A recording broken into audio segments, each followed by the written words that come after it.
Sandy, hi. Where are you parked? I came by bus. Didn't you know that we'd sold the car? Oh yeah, I'd forgotten. Sorry.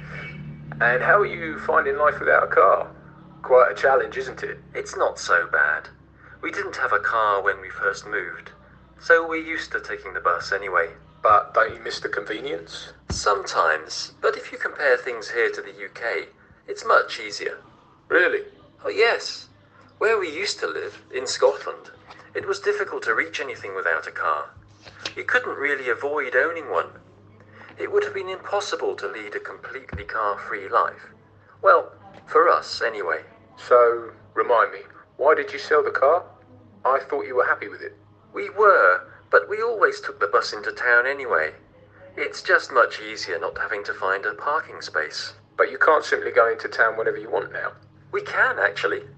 The buses leave every 7 minutes, and it only takes a quarter of an hour to get to the town centre. That's really why we sold the car. It was useful sometimes, but we only ever really used it for short shopping trips. Short trips? But I thought you had a diesel. We did. That was a mistake. Diesels are more efficient for longer trips, but too many short trips can damage the engine. But what about the long trips? Don't you have to be in Switzerland quite often? I always take the train to work. It's too far to drive. We drove there for a holiday once. Never again. I get that. It's sometimes much nicer to travel by train. Definitely. I use the time to relax or to write. I can really concentrate on the train, far better than at home.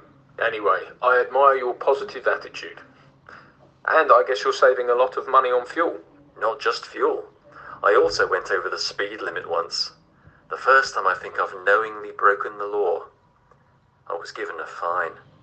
It wasn't huge, but still. Well, I certainly respect your decision. But I don't think I could live without my motor.